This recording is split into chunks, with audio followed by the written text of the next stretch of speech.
My name is Bernard Ojuang. I will now take you through canine nutrition. This topic is all about dogs and feeding. It's important to notice the key thing is that dogs are canines. Basically, they are meant to eat flesh. But again, we have adopted them and we are trying to live with them and feed them within our means and adapt their feeding to the kind of food that we readily can find around. It's important to us, in as much as we are striking that kind of a balance, we must maintain feeding them on food that is good for the kind of digestive system that dogs have. They readily digest meat and any other flesh because they are canines. But again, we have adopted them and tests have been run at high levels to try to come up with a simplest and more common and all-inclusive formulas that end up with all the mineral or the chemical of food that are necessary for the development and growth of a dog put together in as a single meal as possible. And that's why we have seen the development of some of the formula foods that we find in the market. For preservation reasons, most of them have been developed into dry food in form of pellets.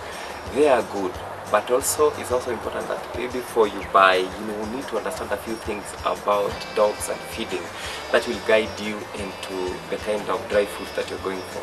They are readily available in our malls. So then you want to understand the age of your dog, you want to understand the breed that you have, because those are now some of the guidelines that will guide you in knowing the kind of food you're going to buy for your dog. Otherwise, it's also important to know that we don't really have to end up in the malls and buy this kind of food. We can come up with a homemade formulas that are suitable for feeding of our dogs. You want to put your eye on the development of the coat, and therefore you must have that as a factor in arriving at the kind of food that you're using. You want to end up with a dog with a good bone structure and the proper body coordination and everything, then general condition. These are some of the guidelines that will help you make a decision on the kind of food you're using. Also the breed and the demands, the breed and the energy demand per breed also varies. We have some dogs that look small but they spend a lot of energy because their nature is they're very active. So then you're not going to assume that because of their body size, the kind of food that you're going to use must be a given quantity. It's also important to notice that quantity that you feed your dog must be enough, must not be excess. Excess feeding actually translates into a problem. Dogs sometimes get excited when they're eating because they'll just want to eat and eat and eat and eat. If you find that in a dog, you're a happy dog owner, because one thing is either your dog has a good feeding habit or you have made your dog used to overfeeding. You might enjoy this in the early stages because it's nice to prepare food and the dog did not disappoint you in feeding. But if you're not careful, this will soon develop into a problem as the dog grows. Problem in the sense that the growth should be a graph that is sustainable. If it is too much, then you will have other parts of the body growing heavier than others. What is guiding you in the development of the dog is the bone that carries the rest of the body, the muscles and stuff. So you must observe that. A simple homemade food, you need to have you have an element of meat or white meat. You must also have an element of fish meal in it. You must have easily digestible form of starch. If you go for maize flour, then you have to be very careful in terms of preparation. You must prepare it so that it is as well cooked as possible. Dogs and their system, when it comes to handling starch, are poorer even compared to that of human beings. We are much stronger in terms of handling starch. I think it's understandable also because we are not canines. We are actually good with the both meat and so then you are not going to use a human being as a standard in deciding or designing how you're cooking for your dog when you talk about starch. And that's why largely it is advisable that we use rice as the major starch that we incorporate in our homemade food. Why rice? Rice is very easy to prepare, and in terms of digestion compared to ugali or porridge for that matter, it's much easier for the dog to digest rice and use it, get the energy results out of it compared to using flour.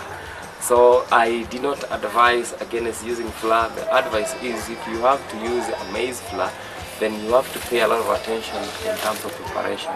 Avoid preparing ugali with a human being in mind, but prepare it with a dog in mind, knowing that dogs, the digestive system, one is weaker, secondly is shorter. It's good to really understand what never ever to put in the dog food. Feeding aside, something that also is a major problem is you may have the right food samples, but you fail in terms of preparation. So then you also need to pay a lot of attention at arriving at the best food that your dogs will be able to eat and get the best results out of them. So preparation of food is also very important. You have your meat. You have decided not to serve your dog a raw meat. It is good to cook. Not necessarily to mean that raw food is in any way harmful to the dogs, but you have come up with a practice of handling your kennel to avoid dogs maybe suffering from toxification resulting from the storage of the dog food. So it's advisable universally, even if you are talking about dogs are canines and they can survive well on uncooked meat. Good practice, let us cook. Then, because now after cooking, you're very sure that the food that you serve to your dog is healthy. Because it is also in our nature that when the way we handle dog food from the butcheries to the shop and everything else is compromised generally. So for you to be on the safe side, depending on where you're sourcing your food from, encourage your dogs to eat cooked food. This will go far also in helping you control the dog from eating poisonous food or food that is suspicious, because you have set a standard. So it's important now to observe that as a preparation. Cooking dog food, cook the meat until it is ready. When I say ready is, I don't mean too soft. I also don't mean just boiling and it is out. You are cooking with the intention of the meat becoming softer. You're cooking with the intention of killing, if anything, any form of contamination, bacteria and the rest, so that what you end up serving your dog is a food that is well prepared and is safe. Feeding will take your kennel, if you are operating a business like this, to the next level. If you fail observing good feeding program or practice, then now you'll end up compromising on everything else. The development of the dogs will be a problem. The frequency by which you're calling your vet over, just because you don't observe good nutrition in your kennel, will be on the higher side. So therefore, make sure that you have a good feeding program, observe the nutritional standards of every dog, and with age and breed and sex as the factors of consideration. Make sure you observe this, then you will really benefit. Also, for the viability of your breeding stock and the puppies that are coming out, good nutrition, you are at home. Yeah, so that's why it's important to make sure that you observe feeding very well. And by the end of the day, it becomes cheaper, because you realize that if you don't feed correctly, your dog either will have the tendency of overfeeding whenever he finds a good food, or underfeeding generally, because you've not allowed this dog to have enough, and therefore what has happened is that the stomach size is kind of shrinking, and this dog cannot develop because it's like it has limited the amount of energy it can take per feeding, and therefore the growth is hampered and everything else. If it's a working dog, it will not work the way it's supposed to be. So then nutrition is very important. It is the core of everything else. Many people say that it is demanding to feed a dog. It is not as demanding. This is now from years of experience. So long as you observe and make sure that you have a complete and well balanced meal for your dog, you'll find that the sample that you use, the quantity that you use per day per meal, is very minimal. Dogs are not that demanding to feed.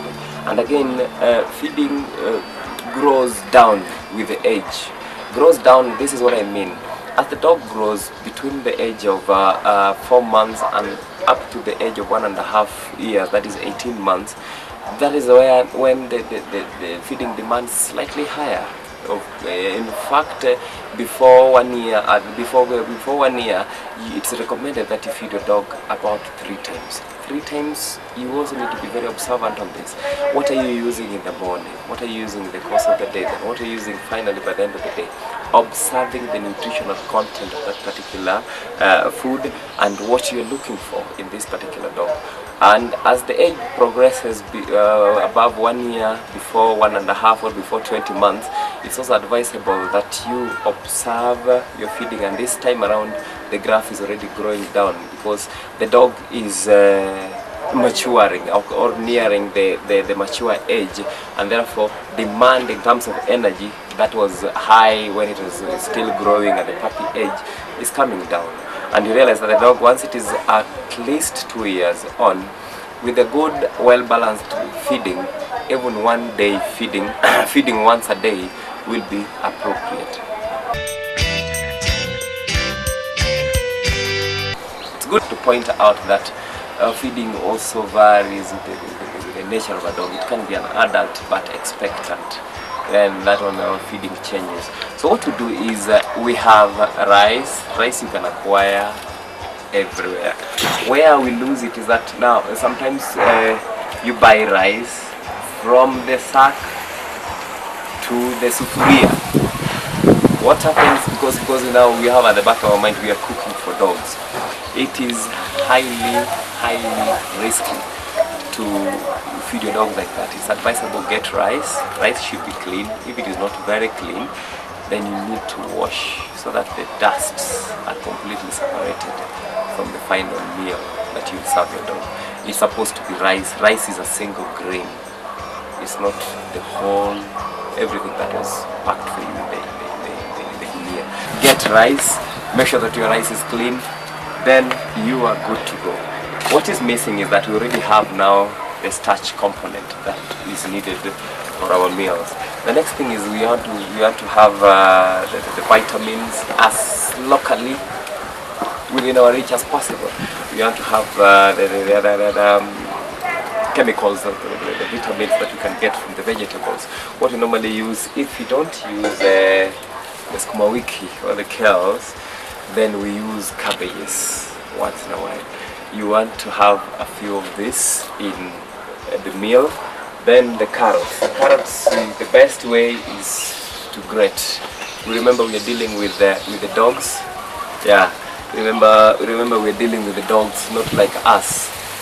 Me, I can take any portion and chew and swallow.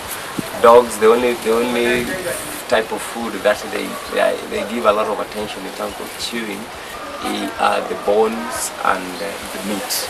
Otherwise, this one they normally take it in and swallow.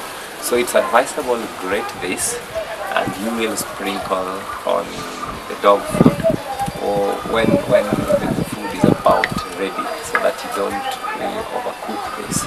This one also you might need to cut into pieces as tiny as you can make it, and basically also sprinkle when the food is just about ready. Avoid the watermelon and the watermelon seeds. If you have to use watermelon, some dogs are happy taking watermelons. You can use the watermelon, but make sure that the seeds are avoided as much as possible. The bananas, you can use them. Some dogs are very happy to take the ripe ones. If yours is not trained or not exposed to bananas, you might want to cut this or maybe just squeeze it on the food. So banana you can use. You can also use avocados, but avoid the avocado seeds. Dogs and seeds, there is a problem, so it's important to notice that. You can go for the avocados, just other vegetables that you can always mix on the dog food, and you arrive at a fairly balanced food.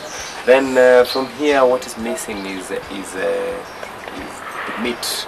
You can have beef, you can have how do you call it? You can have beef, you can have the white meat. Dogs are basically very okay with the meat.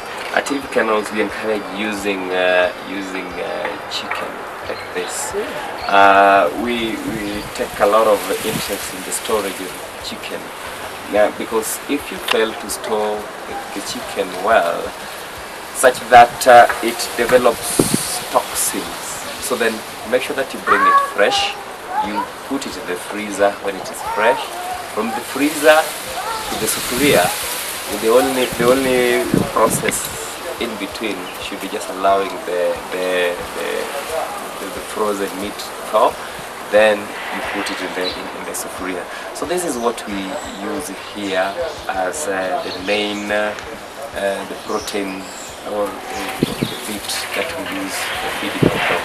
So after this, now you have a combination of a complete homemade food that is very good for your dogs.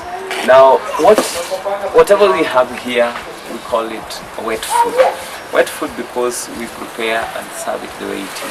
Otherwise, we have also dry food, which is in this kind of a form. What we have here, if you look at most of the factories producing this, they have just sampled out exactly what we have here as the wet food, and produced this in the factories, and as a means of preservation, they have dried them into this form. The difference between this and this is that this one has been dried and has been put through some preservation, and a little bit of care has been taken in terms of the right quantity of the supplements that are needed. We call it calcium, the vitamins, and all the range of vitamins. They have been put in the right proportions, well measured, and guided by age of the dog, guided by the health status of the dog, guided by is it a large breed or a small breed? Is it a whelping? Is a dog that has just given birth, or is it a working dog? And therefore, we don't just go to the market and buy the dry food. You're still guided that when you go to buy dry food, please make sure that you understand the dog you're talking about. My dog, for example, is a large dog. So when I go buy such kind of food, and I will know that my dog is a large dog, and it is 14 months old, and it is a German Shepherd, and I'm not using it for stud.